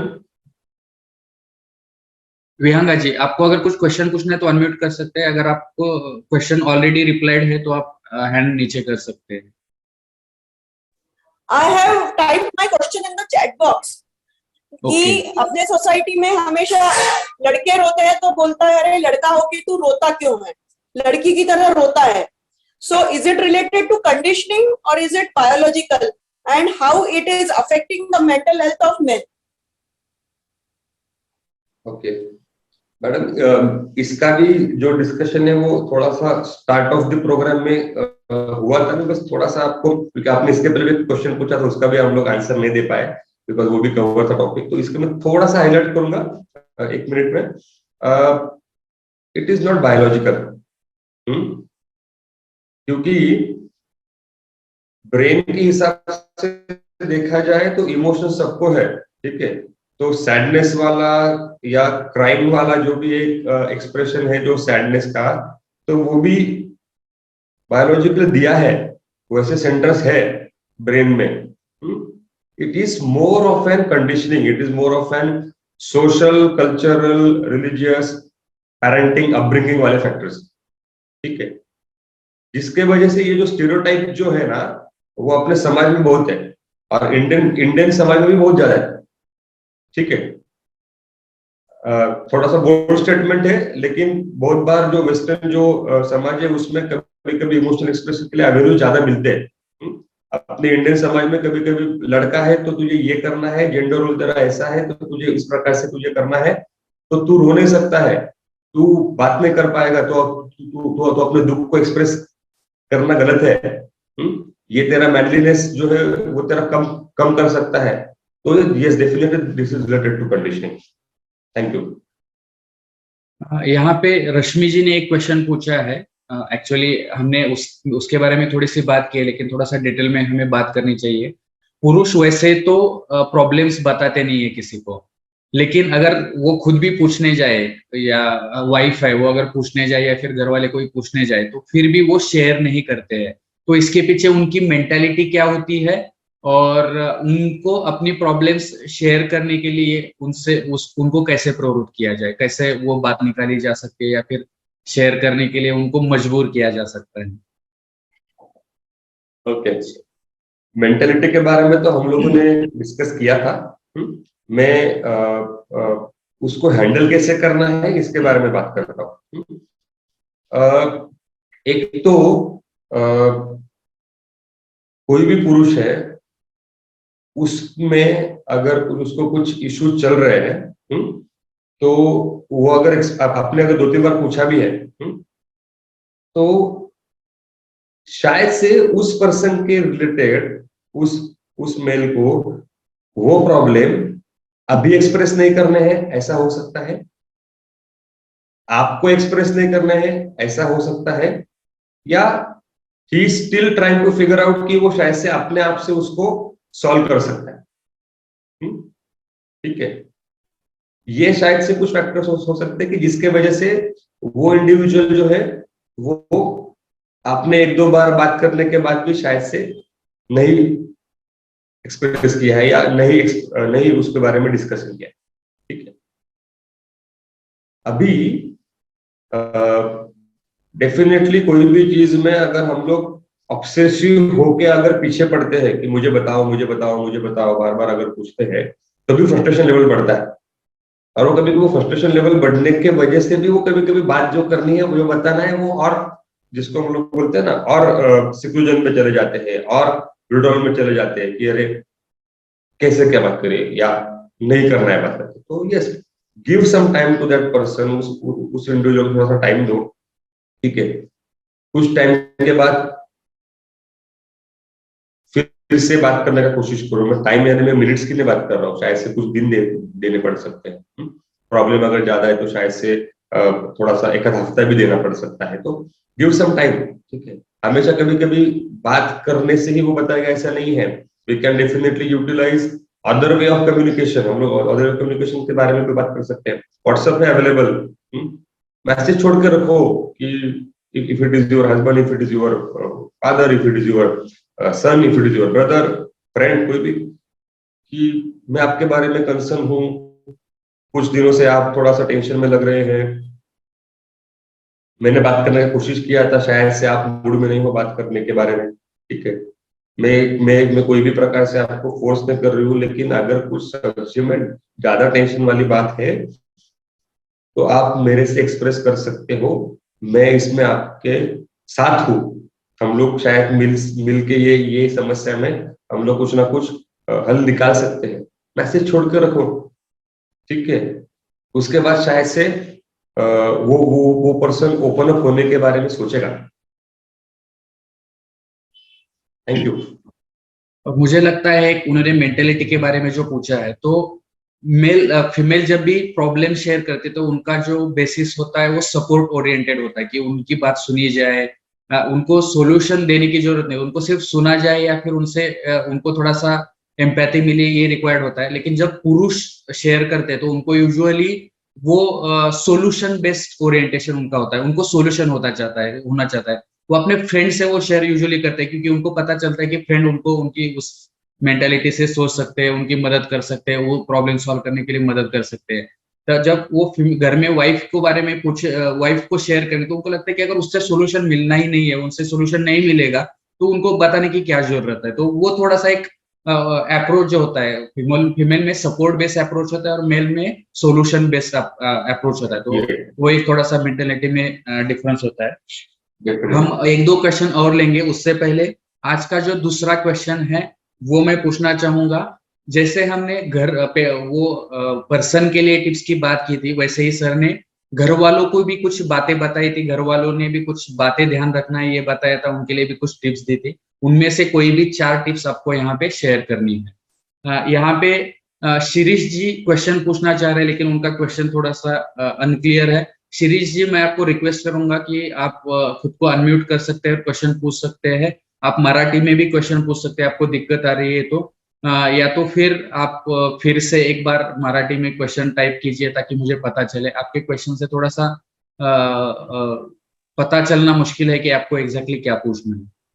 Okay sir, thank you. मेरा क्वेश्चन सर ऐसा था कि बहुत से मेल मतलब मेंटली स्ट्रेस रहते हैं, लेकिन वो साइकेट्रिस्ट के पास जाने के लिए डरते हैं, क्योंकि उनको कहीं ना कहीं मतलब बताया जाता है कि वो ड्रग्स एडिक्टेड रहते हैं या फिर उसके साइड इफेक्ट लॉन्ग टर्म रहते हैं वगैरह। तो उसके बारे में ये मिथ है या कुछ है, ये आप लोगों को बताइए। ऐसा मेरा क्वेश्चन था सर।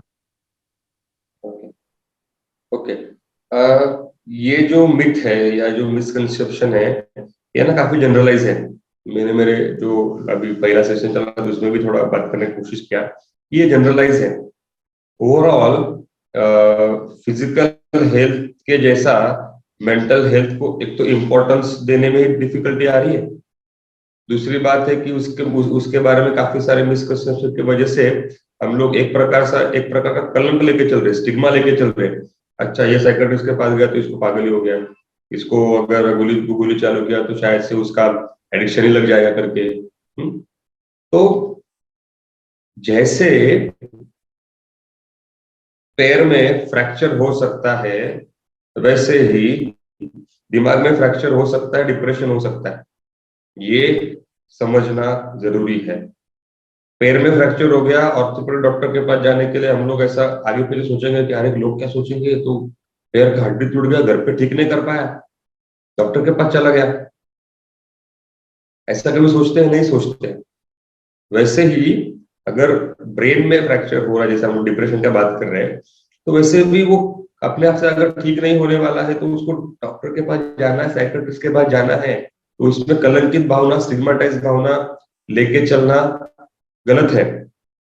हम लोग इसके वजह से खुद का सफरिंग बढ़ाते हैं। रही बात मेडिकेशंस की, तो ये भी एक मिथ है कि वो उसके वजह से कुछ मेजर साइड इफेक्ट होने वाला है, या उसके वजह से कुछ हम लोग बोलेंगे क्योंकि उसका आदत लगने वाला है। जब तक के लिए लक्षण है तब तक के लिए ट्रीटमेंट लेना जरूरी होता है। लक्षण ठीक होने के बाद, बीमारी से ठीक होने के बाद इलाज लेने का जरूरत नहीं होता है। वो आपके डॉक्टर जो है या कोई भी क्वालिफाइड साइकियाट्रिस्ट जो है, वो डिसीजन लेके बताएंगे कि अभी आप ठीक हो गए, आपको गोली का जरूरत नहीं है। ठीक है। दूसरी बात रही साइड इफेक्ट की। कोई भी अगर मेडिसिन है, कोई भी अगर दवा है, ठीक है, तो उसके इफेक्ट्स जो होते हैं वैसे कुछ कुछ अनटूवर्ड इफेक्ट्स हो सकते हैं। ठीक है। हमेशा अनटूवर्ड इफेक्ट्स आएंगे ऐसा नहीं होता है। ठीक है। कुछ परसेंटेज लोगों में आ सकते हैं जो कभी कभी कुछ कॉमन भी साइड इफेक्ट होते हैं। ठीक है। लेकिन कुछ गलती होगा, इसके वजह से हम लोग खुद को सुधरने का, खुद को ठीक करने का मौका ये फियर की वजह से गवा रहे हैं कि साइड इफेक्ट आएंगे। ठीक है, बराबर है ना। इफेक्ट आने वाला है तो कभी कभी कुछ पेशेंट में साइड इफेक्ट आ सकते हैं। अगर हम लोग अपने डॉक्टर के सलाह के, उनके ऑब्जर्वेशन में, उनके अंडर अगर रेगुलरली बराबर से हम लोग ट्रीटमेंट कर रहे हैं, तो इस सब चीज से डरने का जरूरत नहीं है। अगर कुछ होता है, इन केस अगर माइनर चांसेस से अगर किसी को कुछ हो रहा है तो डॉक्टर आपके पहचान लेंगे, समझ लेंगे, उसको रिवर्ट कर देंगे, उसके बारे में आपको सलाह देंगे कि ये क्या हो रहा है। ठीक है, thank you. Thank you sir. Shruti ji यहाँ पे क्वेश्चन पूछना चाहती है, can overthinking about finance by men frustrate them? मतलब क्या ये डिस्ट्रेस की एक वजह है कि उनको उनके दिमाग में हमेशा फाइनेंस के बारे में चलता रहता है, या फिर घर के फाइनेंसेस के बारे में उनके दिमाग में चलते रहता है? डेफिनेटली जैसा हम लोग बात कर रहे थे ना कि एक ओवरऑल एक फैमिली का जो बैकबोन है या फैमिली का जो एक इसको हम लोग बोलते हैं ना कर्ता धर्ता है, तो अभी भी अपना जो सोसाइटी, अपना जो समाज है वो मेल ओरिएंटेड है, जिसको हम लोग बोलते हैं कि पुरुष प्रधान संस्कृति अपनी। तो इसलिए ये जो रिस्पॉन्सिबिलिटी है, इसके वजह से फाइनेंशियल मैनेजमेंट है, फाइनेंशियल डिसीजंस है, और ये वाला भी जो है वो पार्ट मेल्स को निभाना पड़ता है। वर्किंग वुमन है तो भी कभी कुछ फैमिली में ऐसा होता है कि वो मेल्स करते हैं। हालांकि ये परिस्थिति सुधरना चाहिए कि अगर दोनों मिलकर अगर डिस्कशन करते हैं, फाइनेंशियल डिसीजंस लेते हैं, तो उस फैमिली का जो ओवरऑल एक फाइनेंशियल स्टेबिलिटी वो अच्छा होने के लिए डेफिनेटली मदद हो सकती है। तो ये ओवर थिंकिंग जो है या उसका जो स्ट्रेस है, फाइनेंशियल स्ट्रेस है, ये भी जो है वो स्ट्रेस बढ़ाने के लिए रीजन हो सकता है।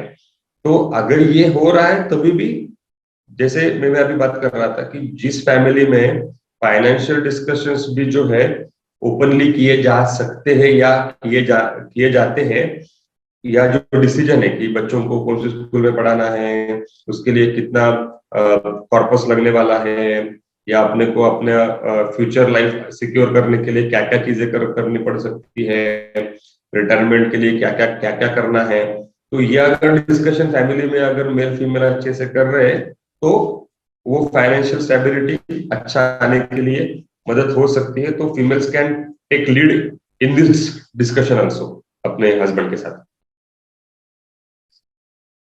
Thank you very much sir, thank you. यहाँ पे हम दूसरा जो राउंड है वो भी खत्म करना चाहेंगे। अब हम बढ़ेंगे आज का जो रिजल्ट है, आज के जो विनर्स है उनकी तरफ। आज के हमारे पहले जो विनर है वो है डॉक्टर नंदकिशोर सोनावने। नंदकिशोर जी, आपसे रिक्वेस्ट है कि कृपया हैंड रेज करें ताकि मैं आपको पिन कर सकूं।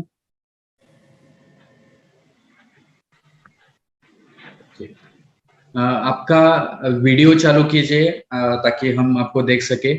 सबसे पहले तो आप आपके बारे में बताइए, आप कहाँ से हैं, आप क्या करते हैं, आपको आज का सेशन कैसे लगा, और आज के प्रोग्राम से सबसे बड़ी सीख आपको क्या मिली?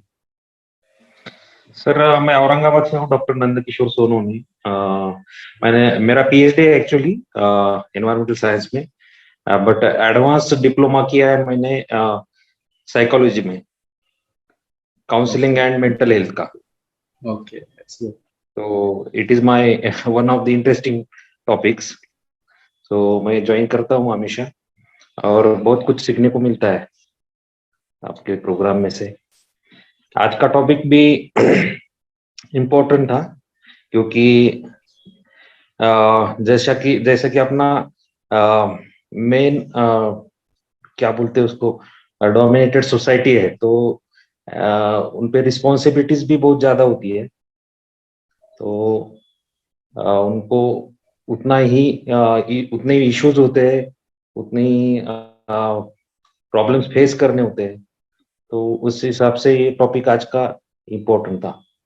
सर ने बहुत अच्छा डिस्कशन किया, सबके लिए बेनिफिशियल है। थैंक यू और कॉन्ग्रेचुलेशंस वंस अगेन। आपको आपका गिफ्ट अब तक पहुंचा जाएगा। आप कृपया आपका नाम और डिटेल पता और मोबाइल नंबर आप व्हाट्सएप पे भेज दीजिए ताकि आपका गिफ्ट आपके तक पहुंचाया जाए। आज के हमारे दूसरे जो विनर है वो है doctor Sudha Gadyanavar ji. Hello. Hello. First of all congratulations. और मैं तो आपको जानता हूँ, शायद माइंड केयर मैराथन की हाफ ऑफ द मेंबर्स आपको जानते हैं, क्योंकि आप बहुत बार विनर रह चुकी है। और आज मुझे लगता है आपका 9वां या 10वां, पता नहीं अभी कितवा है, मैंने गिनना छोड़ दिया है। तो कॉन्ग्रेचुलेशंस वंस अगेन। मैं आपको जानता हूँ, बस सर के लिए और बाकी सब लोगों के लिए आप बता सकते हैं कि आपका नाम क्या है, आप कहाँ से है, आप क्या करते हैं। और 2 क्वेश्चन, आज का सेशन आपको कैसे लगा और आज के टॉपिक से सबसे बड़ी आपको सीख क्या मिली? Doctor Sudha Gadenkar, BHMS, MN and MN counselling psychology. मैंने लेट ज्वाइन किया था सर, इसलिए मुझे महिलाओं के बारे में हम हमेशा बातें करते हैं, मर्द को भी दर्द होता है। ये टॉपिक अच्छा और इंटरेस्टिंग था। आप मैम वीडियो बंद कर सकते हैं, आपका नेटवर्क का इशू हो रहा है, आवाज बराबर से नहीं आ रहा है। आवाज बढ़ाइए और वीडियो बंद कीजिए। टॉपिक अच्छा था सर, और सर ने भी बहुत एक्सप्लेनेशन दिया, और घर वालों को भी, हमें भी बहुत से ऐसे पॉइंट्स मिले हैं कि जैसे ट्रस्ट बिल्डिंग और ब्लेम गेम मत करिए, डिस्कशन से सोल्यूशन ढूंढिए। ऐसे जो टिप्स घर वालों के लिए भी बहुत अच्छे टिप्स मिले हैं सर, और सर ने भी बहुत अच्छी तरह से सब एक्सप्लेन किया है। भी हर एपिसोड अच्छा ही होता है सर, सेशन अच्छे है, ये भी बहुत अच्छा हुआ। Thank you. Thank you very much. तो आज के तीसरे जो विनर है वो है सुनील नागरे जी। सुनील नागरे जी, आप अगर सुन पा रहे हैं तो कृपया हैंड रेज कीजिए ताकि मैं आपको पिन कर सकूं।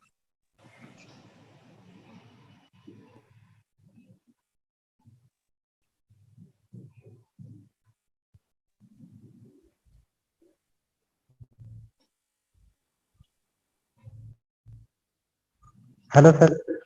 Hello sir. एक मिनट, एक मिनट, तो हैंड रेज कराना आपको। ओके सर, आपको भी कॉन्ग्रेचुलेशंस। आपने भी बहुत बार इससे पहले ये कंपटीशन जीता है या फिर क्विज में आप जीत चुके हैं। तो आज सर के लिए और बाकी सभी श्रोताओं के लिए आप कृपया आपका नाम बताइए, आप कहाँ से है, आप क्या करते हैं, और 2 इम्पोर्टेंट क्वेश्चन की आज का सेशन आपको कैसे लगा, और उससे भी इम्पोर्टेंट कि आज के सेशन से सबसे बड़ी सीख आपको क्या मिली। Thank you sir. मैं सुनील नागरे, सिंदखेड राजा, बुलढाणा जिला से हूँ। मैं जूनियर एडमिनिस्ट्रेटिव ऑफिसर हूँ पंचायत समिति सिंदखेड राजा। सर, हमेशा की तरह आज का सेशन भी बहुत बढ़िया था। जेंडर रोल हमें कितना रिस्ट्रिक्ट करता है, और मर्दांगी का जो मास्क है वो अपने मेंटल हेल्थ पे कैसा असर करता है, ये आज बहुत अच्छी तरह से समझ में आया।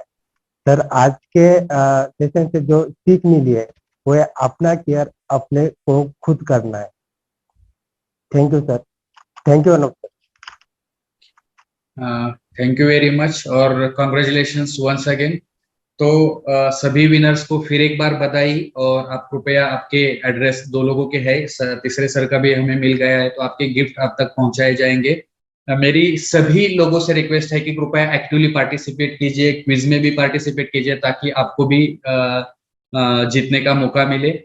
सबसे इम्पोर्टेंट, सबसे पहले मैं अनूप सर से धन्यवाद देना चाहूंगा कि आपने आपकी बिजी शेड्यूल में से टाइम निकाला, हम सबको यहाँ पे गाइडेंस किया, और उसके लिए मैं सभी श्रोताओं की तरफ से और माइंड केयर मैराथन की तरफ से, मेरी तरफ से मैं आपको धन्यवाद देना चाहूँगा।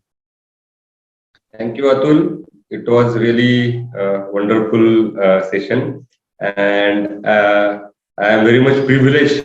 मैं खुद को बहुत ऐसा इम्पोर्टेंट मान रहा हूँ कि ये जो माइंड केयर मैराथन का जो एक सिलसिला चल रहा है, जो डॉक्टर अतुल ने सोचा कि ऐसा कुछ करना है, तो ये बहुत बढ़िया कंसेप्ट है। और इसके वजह से जो अभी मैं देखा कि लोग काफी दूर दूर से जुड़ रहे हैं, और हम लोग जो मकसद से चल रहे हैं कि जो अपना मानसिक स्वास्थ्य के बारे में हम लोग जागरूक हो, उसके बारे में हम लोग सतर्क रहें, तो उसका डेफिनेटली जो एक गोल है, उसका जो एक मकसद है, वो पूरा होते दिख रहा है यहाँ पे मुझे। और काफी अच्छा ये एक्टिविटी है, और मैं इसके लिए डॉक्टर अतुल का डेफिनेटली मैं यहाँ पे क्या बोल सकते हैं, मैं अप्रिशिएट करना चाहूंगा उनके एफर्ट्स को, और मुझे बुलाने के लिए धन्यवाद। Thank you very much sir. मेरी श्रोताओं से रिक्वेस्ट है कि सर के लिए एक बार जोरदार थैंक यू हो जाए। सबसे रिक्वेस्ट है कि आपके चैट बॉक्स में थैंक यू का मैसेज डालिए सर के लिए। मुझे मतलब बहुत बड़ा थैंक यू सर को मिलना चाहिए। थैंक यू नंदकिशोर जी, प्रणाली जी, पिंकी शाह जी, सभी से रिक्वेस्ट है कि सर के लिए थैंक यू मैसेज डालें। इसी के साथ में जो आज जिन्होंने अटेंड किया है उनकी वजह से तो ये प्रोग्राम सक्सेसफुल हो ही नहीं सकता था, पॉसिबल हो नहीं सकता था।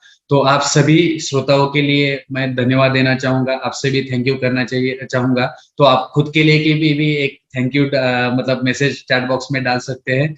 उसी के साथ में मैं स्पेशल उन लोगों को बोलना चाहूंगा, थैंक यू उन लोगों से बोलना चाहूंगा जो माइंड केयर मैराथन से जुड़ चुके हैं, जो माइंड केयर मैराथन के फैमिली मेंबर बन चुके हैं। मैं जैसे बोला कि सुधा गणियानवर जी हो, सुनील नागरे जी हो, श्रद्धा जी हो या फिर प्रणाली जी हो, बहुत सारे लोग हैं जो बहुत बार हमसे जुड़ते हैं और सबसे इम्पोर्टेंट ये लोगों तक लेके जा रहे हैं। मतलब ये मेरा अकेले का काम नहीं, इतने लोग जुड़ रहे हैं, इतने लोगों से पहचान हो रही है या फिर इतने लोगों तक हम प्रोग्राम पहुंचा रहे हैं। जो हमारा मकसद था कि सोशल अवेयरनेस, माइंड केयर का जो ये माइंड केयर मैराथन का जो मेन एम था वो लोगों में मानसिक आरोग्य और मानसिक हेल्थ के बारे में जन जागृति हो, स्टिग्मा कम हो, लोगों तक उनके इसके बारे में पहुंचे। तो इसके लिए आप बहुत बड़ी जिम्मेदारी निभा रहे हैं। ये मेरा अकेले का काम नहीं है, आप लोगों की वजह से ये सफल हो रहा है। तो वो जो सभी लोग हैं जो माइंड केयर मैराथन के ग्रुप के बारे में, प्रोग्राम्स के बारे में, उसके जो लिंक्स है वो लोगों तक पहुंचा रहे हैं अपने व्हाट्सएप के broadcast list through, group through या फिर इंडिविजुअल कॉन्टैक्ट्स के हिसाब से या फिर सोशल मीडिया पे भी शेयर करके तो आप सभी लोगों से मैं आप सभी लोगों का मैं बहुत बड़ा शुक्रगुजार हूँ कि आप बार बार आ रहे हैं, आप सुन रहे हैं, आप लोगों तक ले जा रहे हैं। आई होप कि आपको बहुत बड़ा फायदा इससे हो रहा है और लोगों को भी होगा। आप एक बहुत बड़ी पहल यहाँ पे निभा रहे हैं। लोगों ये आपके लिए तो फायदेमंद है ही, आपके आजू बाजू के लोग हैं उनके लिए भी ये डेफिनेटली फायदेमंद होगा। तो फिर एक बार मैं आप सबसे शुक्रगुजार हूँ, आपसे थैंक यू कहना चाहता हूँ। सबसे और एक इम्पोर्टेंट थैंक यू उन सभी लोगों के लिए जिन्होंने एक्टिव पार्टिसिपेशन किया, जो चैट बॉक्स में मैसेज डालते हैं, उनसे ही स्पीकर के लिए और मुझे भी कहीं से और ज्यादा प्रेरणा मिलती है, हमारा टॉक और अच्छा हो जाता है। वो जो एक्टिव पार्टिसिपेंट है जिन्होंने क्वेश्चंस पूछे, जिन्होंने चैट बॉक्स में क्वेश्चन पूछे और जिन्होंने क्विज कंपटीशन में पार्टिसिपेट किया, उन सभी के लिए मैं धन्यवाद देना चाहूंगा। और अंत में फिर एक बार डॉक्टर अनु भारती से धन्यवाद कहना चाहूंगा। आज का प्रोग्राम हम यहाँ पे खत्म करेंगे। उससे पहले अगर किसी को कुछ क्वेश्चन प्रोग्राम के बारे में पूछना हो तो आप चैट बॉक्स में डाल सकते हैं। बाकी सभी लोग प्रोग्राम मतलब लीव कर सकते हैं। इसी के साथ में हम प्रोग्राम खत्म करेंगे। धन्यवाद सर, सभी लोगों को धन्यवाद, सभी दर्शकों को धन्यवाद और इसी के साथ हम प्रोग्राम आज का खत्म करेंगे। गुड नाइट, मिलेंगे अगले। सर जी एक सजेशन है सर जी, मैं एक बात बता सकता हूँ सर?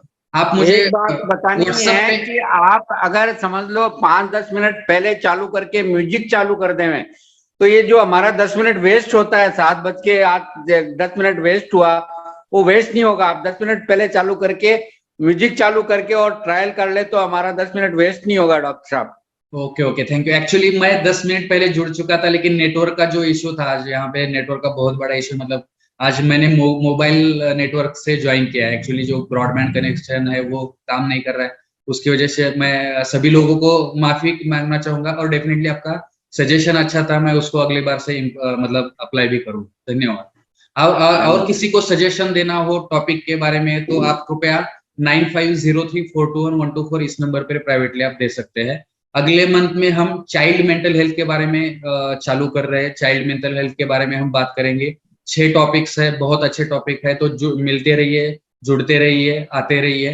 तब तक के लिए आप सभी को गुड नाइट और अलविदा। धन्यवाद।